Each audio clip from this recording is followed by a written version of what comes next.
Hey guys, my name is Jose, aka Joe Engineer, and welcome back to another video. As you all know, it's been quite a long time since I've done anything major to the car. Since I've gotten it running, I've been doing mostly small things here and there. I spent a long time developing my cooling duct and replacing glass and just kind of little things here and there to make it more comfortable to drive, but nothing really major. Besides driving it, I've been autocrossing it a lot for the past couple of years, and I've gotten to the point where I think I want to start to tune the suspension a little bit so that I can tune the handling exactly the way I want it to. However, I can't really do that with at the moment because I think the entire suspension is sitting on 42-year-old bushings. And the last time I got it aligned, I was having issues. My suspension alignment person told me that there were some serious limitations to where he could get it dialed in because the bushings were so old and in need of replacement. So I think I'm going to take the opportunity to tear apart the whole suspension. I'll try to break this up into a video series as detailed as I possibly can, like I have in the past. But we're going to start with the front suspension, and then afterwards we'll move our way back to the rear. This isn't going to be a super duper high dollar premium rebuild. I'm not going to throw the entire Elephant Racing catalog at it or anything like that. For now, I just want to do all the bushings, front and rear. I'm gonna do poly bushings and do what I can to get them to be civil and hopefully not squeak and be comfortable on the road. So I'll do all the bushings on the front. I will do the tie rods. I have turbo tie rods as well as new lower ball joints. I'm gonna leave the shocks as it is. I may upgrade those later on, but I'm gonna kind of do this in stages. I've already done the brakes and adjusted the front wheel bearings, so I'll link once we get to that point in the build. I'll link those articles to in the appropriate videos. But for now, just front bushings, ball joints, and the turbo tie rod upgrade. I'm not sure if I'm going to do the steering box rebuild now or maybe later on. I'll think about it, but it's something that I will address eventually. My my main motivation, or the thing that I want to, the target that I want to keep in mind is I want to get this suspension refresh done as quickly and as inexpensively as possible, and to get the car back on the road so I can keep driving it and hopefully get back into some autocrossing very, very soon. Then, depending on those results, then I may go ahead and do different shocks or do the adjustments on the strut that you do to lower the car properly, and bump steer kit and all that good stuff. But for now, that's what we're going to do, just bushings and some of the steering stuff. So yeah, let's get to it. I hope this helps you out a lot, and feel free to shoot me any suggestions or recommendations in the comments, because this will be completely new to me. I have done a little bit of research in the past, and I know that you can go. I know that the rabbit hole for suspensions is super, super deep and very, very expensive. But again, I'm trying to keep this rebuild to be as simple as possible and straightforward, and hopefully something that is approachable so that you can also start to do your own suspension upgrades on your own 911 in your own garage. Just to kind of, in keeping with the themes of the other videos, this suspension is this is the classic 911 torsion bar suspension. So this process should apply almost entirely for every 911 from the beginning all the way to 1989. All of the long hood as well as the impact bumper cars. So yeah, let's get started.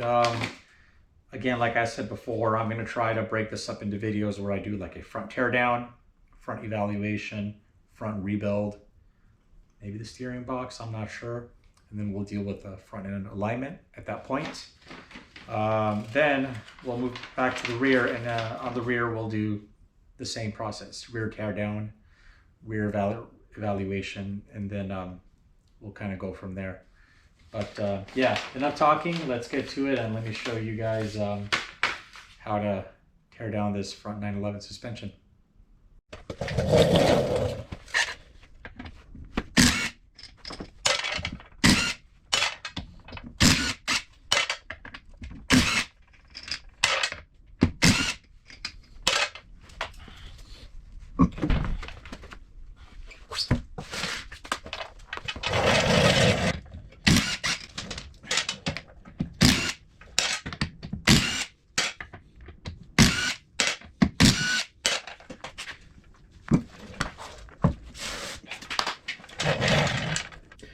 Okay, now that I have the two front wheels off, a quick reminder to always be safe and put your wheels and tires underneath the chassis so that they protect you in case something happens. My stands, because I am still stuck in the Stone Age and don't have a lift yet, I have put my front jack stands slightly inboard of the front A-arms here on this kind of a front cross-car frame member here, just inboard. This is a nice strong spot just in front of the gas tank, because we need to keep everything underneath the suspension arms free and clear so that we can get to all the fasteners and drop everything and still have the front of the car supported. So that's how we've got the front supported, and in the rear you can support it any way you want for now for this front suspension build. And obviously once you get to the back rebuild, then you'll have to again reposition the rear jack stands to a place that will leave your rear trailing arms free and clear. First thing we're going to do is start underneath the one of the front A-arms, and we're going to remove this little cotter pin, drop out this little spring washer, and then we're going to unscrew this castle nut from the bottom of the ball joint to free the suspension arm from the upright and strut assembly.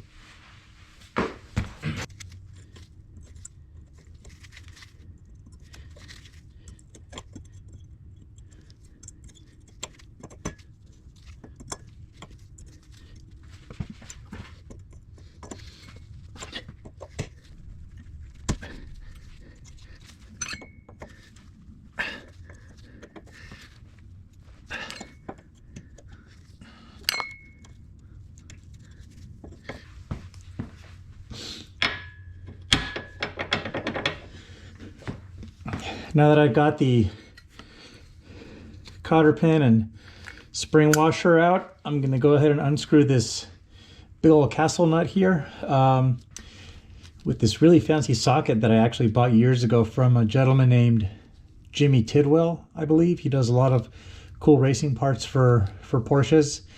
And at the time, besides the OE Porsche tool, I think he had the only other version of this socket. I think now you can get them from FCP Euro or really anywhere.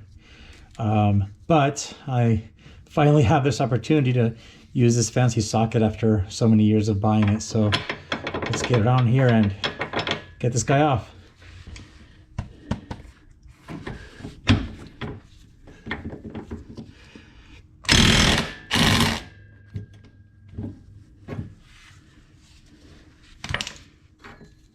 Ta-da! Easy peasy.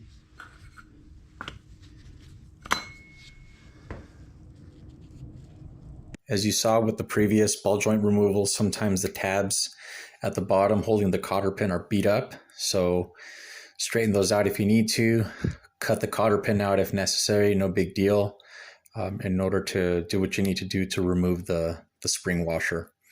Also, you don't need to use this fancy socket. However, it does make the job a lot easier just to have it. You can use a chisel and a hammer to tap the nut over and over until it comes loose, and then you can unscrew it. But honestly, just get the tool because it's not that expensive, and you can find it almost anywhere.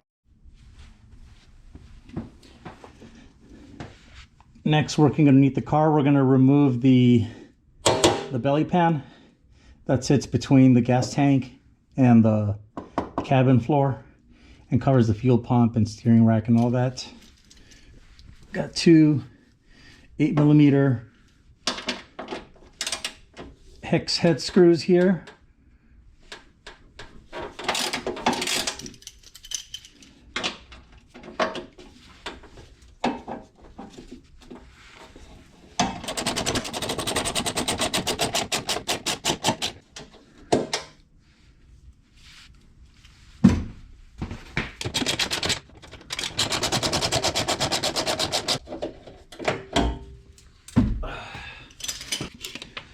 Next, we're going to remove these two 17mm nuts right in the center of each side of the pan.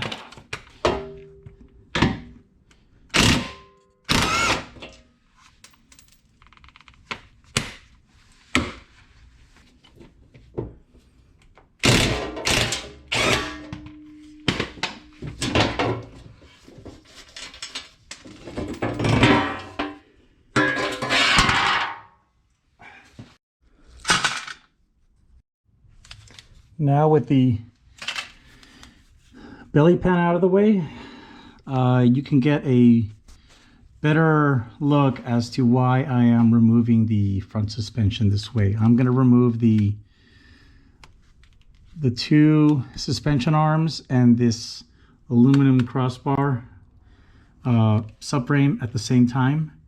And the reason why I need to do that is because if you look at my adjuster screw over here, the one that adjusts the ride height, it is the bottom of the end of the screw is obviously bent from hitting something. The car bottomed out and this made contact with something, and now it's bent. So there's no way that you can turn the screw a full 360 degrees within the width of this slot. So I need to drop this assembly down, and I may need to cut this adjuster bolt out. But yeah, that's kind of why we're doing what we're doing. So now under here, there's your fuel pump right there.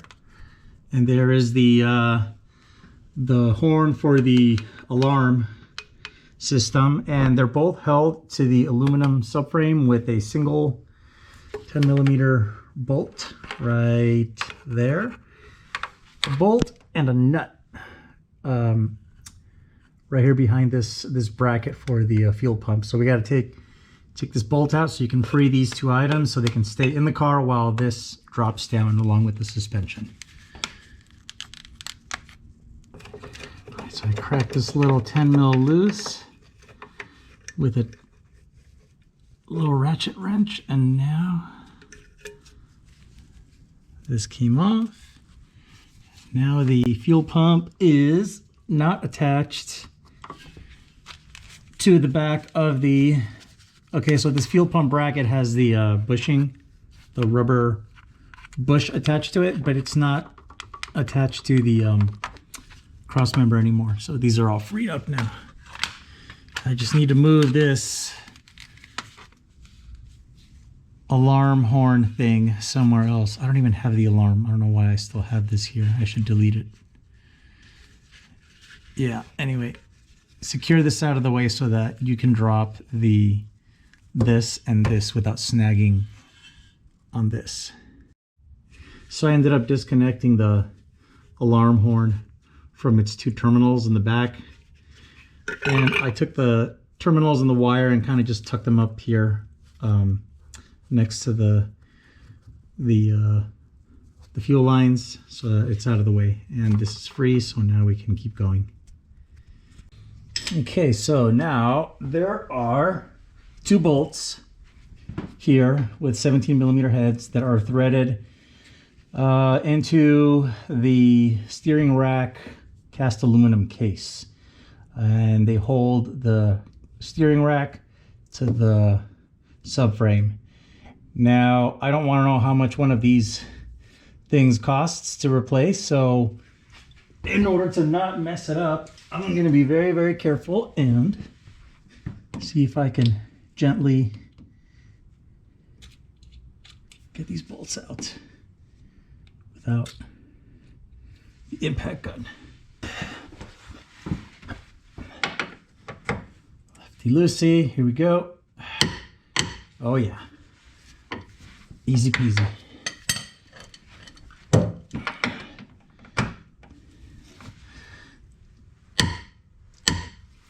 Yes, sir. Nice and easy. All right. Easy peasy, no drama.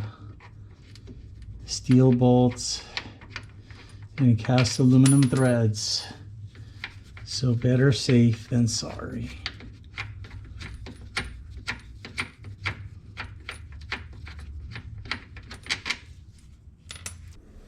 Okay, next we're going to remove these 3 bolts holding on the front torsion bar cap.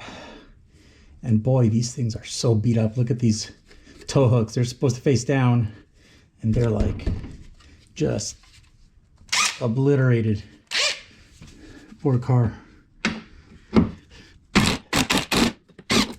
Ta-da.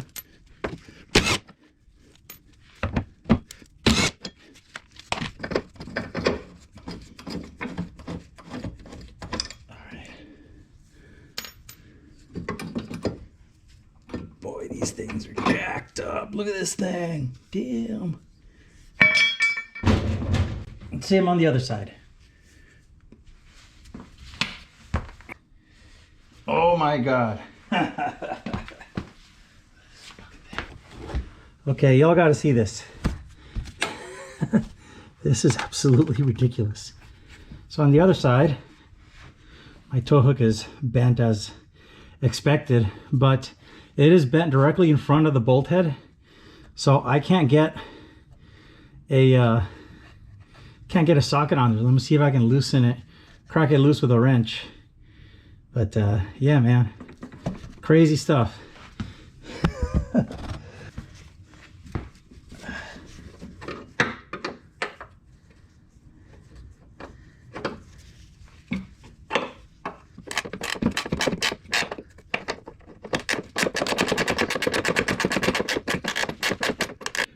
All right, let's with both caps off and all the hardware off, let's review what's going on here. First of all, look at how destroyed these front hooks are. This one is bent so far in front of the cap itself that I couldn't even get a straight shot at the socket, so I had to get a ratchet wrench and remove this front bolt using this ratcheting wrench. They're both bent differently, and this is the hardware that came out of each side. This one has, besides the lock washer on each bolt, there's a bunch of flat washers and a big fender washer and a big thick one. And on the other side, we've got one fender washer and this giant, I forget what these are, but I think they're for suspension, but this giant spacer. So obviously there's a problem here because both sets of hardware are different, and I have a feeling that has to do with the fact, with whatever caused these hooks to get all bent up and my adjuster screws to get all bent up too. So whatever, we'll keep on peeling layers and see what surprises we find. Hopefully this front end isn't too bent up from playing Dukes of Hazzard earlier in its life. Just to be on the safe side, I zip tied all of the respective hardware to its respective torsion bar cap in case I need to know that later on during the rebuild process. This is for the left side, the driver's side, and this super duper bent one with the fat spacer on it is for the right passenger side for now. Okay, so the last thing holding the entire front subframe in is these two bolts going into the chassis that have a 19mm hex head on them, and these are bolted through the aluminum subframe. Once this one and the other side are undone, I don't think anything else holds up the front suspension in, and it should fall down. Now, since I don't know how heavy this is, I went ahead and took my motorcycle jack that I use for engine drops, and I've just kind of rolled it here underneath it and very gently put it up against the sway bar and the front, the subframe. And it's not holding up any weight. It's just ready to catch the assembly in case it does fall. You could, if you don't have one of these, you could probably use a tire and some wood blocks or something. But yeah, since I don't have an extra pair of hands, that's what I'm gonna go with for now. So let's take this bad boy out.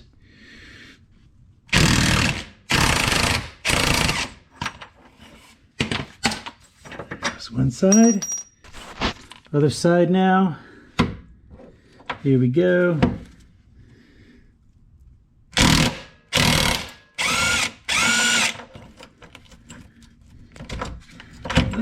Let it go. I'm stuck. There we go. Okay, take the arm and the ball joint and separate them so we're not snagged on the ball joint threads.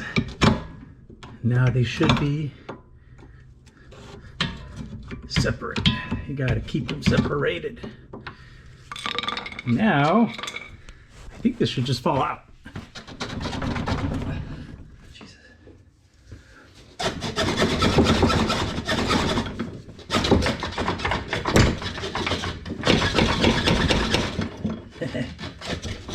Ooh. Oh boy, there it goes. Aha. All right.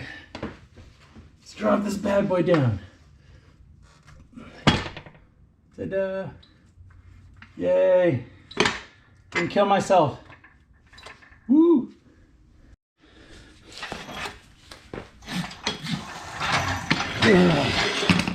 Oh boy. Man, that is pretty cool to see in person. And boy, I have a lot of work to do. What do we got down here? Okay, everything else is still there. This worked. Thank you for catching my assembly and saving my life. Okay, let's do one last final check here underneath the car before we conclude. Wow, I haven't been down here in a long time. This is a new pump. These are the supply and return tunnel lines that are also brand new. These heel lines are also brand new because I did them fairly recently. Steering rack. Tie rods. These are the old tie rods that have the little rubber isolator thing here, which is no bueno.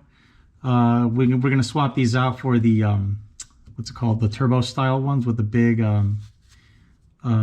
spherical joint here, the Uniball. And then these boots are gone. So I think I have a new pair of boots too.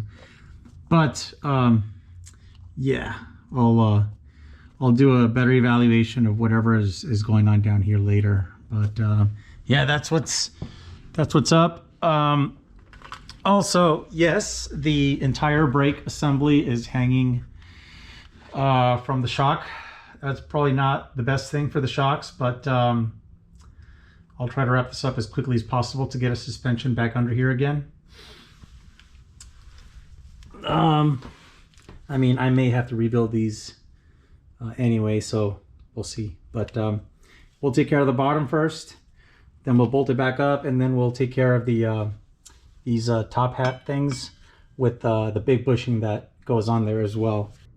I'm not going to touch my lower ball joints until I've got the rest of the suspension rebuilt and at least loosely installed back up here, because this is sort of dangling around right now, and I don't want to remove the ball joints. You need to remove this nut. There's a cross bolt that goes across that I need to tap out, and then the ball joint will drop out. I don't know if we'll have to pry on it or whatever, but just in case I gotta bash on this bolt and prod and force things sideways, I'm gonna wait until I got the suspension back up here and the castle nut at least kind of on loosely, so it supports the whole assembly a little bit. I guess in retrospect I could have loosened the top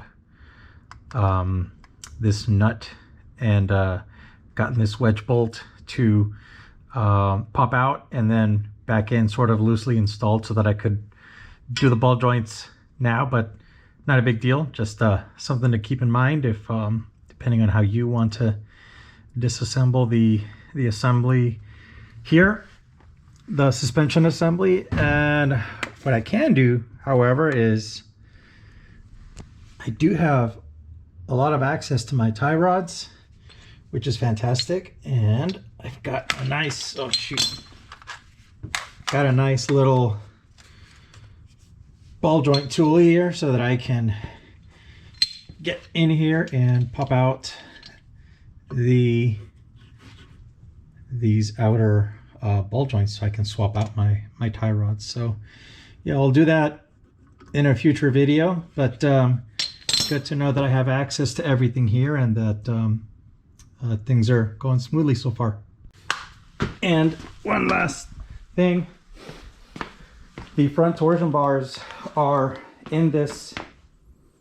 The front torsion springs are inside the arm and they're connected. They're anchored down back here and also here to the body. Actually, no, I take that back. They're anchored in the back and the front is free floating so that it's free to twist depending on the load placed on the front of the car. And you can tell that how they work by standing on here. As you can see, they're still under a little bit of preload, and if I press down on them, they compress and relax. So yeah, that's how you remove the front suspension. Stay tuned for the next video to see how far down this rabbit hole we go. Oh boy, no turning back here.